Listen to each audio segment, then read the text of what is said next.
साल 2024 के लोकसभा चुनाव से पहले पूरे देश में अपनी राजनीतिक जमीन मजबूत करने में जुटी कांग्रेस ने भारत जोड़ो यात्रा की शुरुआत की है और इस यात्रा के जरिए देश भर के नेताओं कार्यकर्ताओं में चुनाव से पहले जोश भरने की कोशिश कर रही है।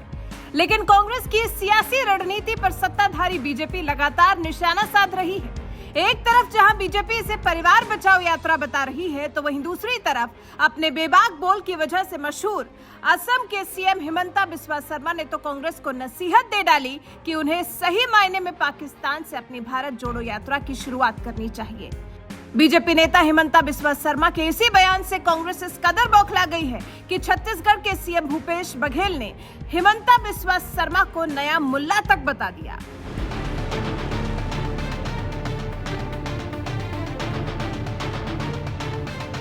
असम के सीएम और बीजेपी के तेज तर्रार नेता हिमंता बिस्वा शर्मा के बारे में तो आप जानते ही हैं। वो सीधी बात, नो बकवास पर यकीन रखते हैं। तभी तो आतंकी कनेक्शन का आरोप भर लगने से उन्होंने सीधे मदरसे पर ही बुलडोजर चलवा दिया था और ताल ठोककर अपने कदम का बचाव करते हुए कह दिया था कि हमने मदरसे पर बुलडोजर नहीं चलाया है, अलकायदा का ऑफिस तोड़ा है। ऐसे बेबाक बयानों के लिए मशहूर हिमंता बिस्वा शर्मा से जब कांग्रेस की भारत जोड़ो यात्रा के बारे में पूछा गया, तो कभी खुद कांग्रेसी रहे हिमंता बिस्वा शर्मा ने जबरदस्त तंज मारते हुए राहुल गांधी को सलाह दे डाली कि भारत का बंटवारा 1947 में हो गया था। अगर भारत जोड़ो यात्रा करनी है तो राहुल गांधी को ये यात्रा पाकिस्तान में करनी चाहिए। भारत तो पहले से ही जुड़ा हुआ है।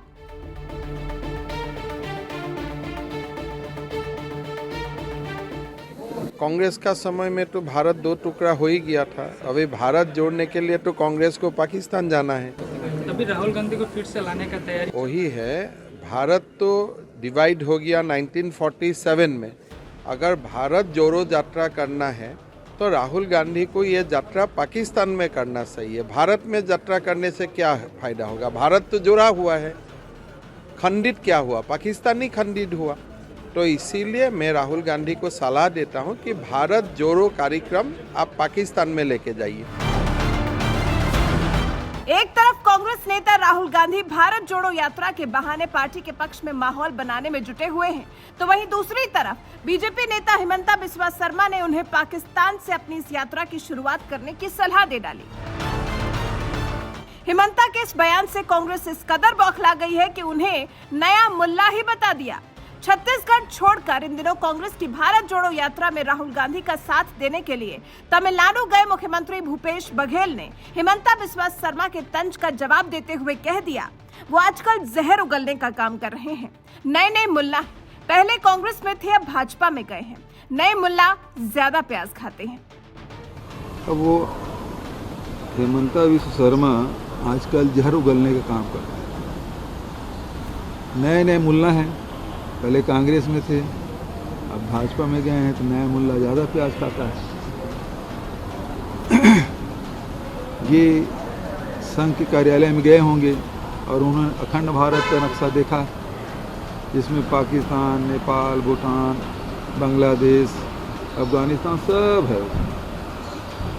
ये पाकिस्तान मतलब वो उसी लाइन से कह रहे हैं कि पाकिस्तान जाए तो भारत जोड़ना है। और ये भारतीय जनता पार्टी के लोग कहते हैं कि सारे मुसलमान को पाकिस्तान भेज दो और पाकिस्तान को अखंड भारत में मिला लो। तो फिर भेजने का क्या मतलब है? राहुल गांधी पर बीजेपी नेता हिमंता के बोल से बुरी तरह बौखलाए कांग्रेस नेता भूपेश बघेल यही नहीं रुके। उन्होंने हिमंता पर पलटवार करते हुए यहां तक कह दिया कि आज भारत में 20 करोड़ मुसलमान हैं। पाकिस्तान, बांग्लादेश, अफगानिस्तान के मुसलमानों को मिलाएंगे तो 30 से 40 करोड़ मुसलमान हो जाएंगे, जिससे हिमंता की और हालत खराब हो जाएगी। आज मान लो 20 करोड़ मुसलमान हैं, तो बांग्लादेश, पाकिस्तान, अफगानिस्तान मिलाने के बाद तो 40-50 करोड़ हो जाएगा। तो उतने में तो फिर इनकी और हालत खराब हो जाएगी। जब यही नफरत फैला रहे हैं तब तो फिर स्थिति भयावह हो जाएगी इनके दृष्टिकोण से। कोई भी जाति का हो, धर्म मानने वाला हो, कोई भाषा भाषी हो, सब में एकर है। और यह देश यही एकमात्र देश है जिसमें कितने धर्म मानने वाले लोग हैं, कितने दर्शन यहाँ हैं, कितने भाषा भाषी लोग हैं। और एक हिंदुस्तान की ताकत है अनेकता में एकता, और सब लोग जुड़ते हैं तो देश आर्थिक सामाजिक दृष्टिकोण से बहुत तेज़ी से आगे बढ़ता है। और जब नफरत फैलती है और समाज और धर्मों के बीच में जब विद्वेष फैलाया जाता है तो फिर हमारे आर्थिक स्थिति नीचे चली जाती है।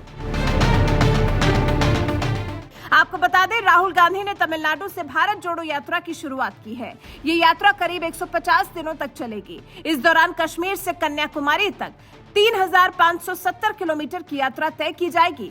पार्टी ने यह भी साफ किया है कि इस यात्रा के दौरान राहुल गांधी किसी होटल में नहीं रुकेंगे, बल्कि पूरी यात्रा को साधारण तरीके से पूरा करेंगे। इतना ही नहीं, राहुल गांधी अगले 150 दिनों तक कंटेनर में रहने वाले हैं। कुछ कंटेनर्स में स्लीपिंग बेड, शौचालय और एयर कंडीशनर्स भी लगाए जाएंगे। यात्रा के दौरान कई क्षेत्रों में तापमान और वातावरण में अंतर होगा। स्थान परिवर्तन के साथ भीषण गर्मी और उमस को देखते हुए ये व्यवस्था की गई है। यात्रा मुख्य रूप से हिमाचल प्रदेश समेत उन 12 राज्यों से होकर जाएगी जहां इस साल के अंत में विधानसभा चुनाव होने वाले हैं। बहरहाल, कांग्रेस की इस यात्रा पर जिस तरह से भूपेश बघेल और हिमंता बिस्वा शर्मा आपस में ही भिड़ गए, इस पर आपका क्या कुछ कहना है? अपनी राय हमें कमेंट कर जरूर बताएं। साथ ही भारत जोड़ो यात्रा पर बीजेपी ने क्या कुछ कहा, आइए आपको सुनाते हैं। ऐसा है, कश्मीर से कन्याकुमारी तक और कच्छ से गुवाहाटी तक जिन्हें कोई नेता नहीं मानता, जिनका कोई अस्तित्व नहीं है, जिम्मेदारी से भागे हुए ऐसे नेता जिनके कारण कांग्रेस का स्थायी अध्यक्ष का पद 2 वर्ष से खाली है, उनकी पहले भी 4 बार लॉन्चिंग हो चुकी, ये अब 5th लॉन्चिंग है। और लॉन्चिंग के समय में कभी वो धोखाधड़ी जालसाजी के केस में ईडी के पास जाते हैं, और अब भारत जोड़ो के नाम पर उन्होंने एक नई राजनीति शुरू की है। राहुल जी भारत जोड़ो यात्रा पर निकले। कभी कभी बड़ा आश्चर्य भी होता है, जो अपनी पार्टी को जोड़ नहीं सके वो भारत जोड़ने निकले हैं, और जो अपने को अपनी पार्टी से भी नहीं जोड़ सके वो भारत जोड़ो की यात्रा पर निकले हैं। कुंठित असंतुष्ट मानसिकता के कारण 2 वर्ष से कांग्रेस नेता रोज छोड़कर जा रहे हैं। उनकी इस यात्रा का कोई असर होने वाला नहीं है। देश अब परिवारवाद, अहंकार, वंशवाद, तानाशाही को पसंद नहीं करता, भ्रष्टाचार को पसंद नहीं करता है। कांग्रेस एक डूबता हुआ जहाज है। ये डूबते हुए जहाज की आखिरी फड़फड़ाहट है। उनके अपने पुराने समर्पित छोड़कर जा रहे हैं, और राहुल जी चले हैं देश जोड़ने। तो राहुल जी पहले अपना घर तो संभाल लेते, घर को जोड़ लेते तो देश जोड़ने की बात करते। तो ये छलावा है, दिखावा है। It is hypocrisy of the worst order.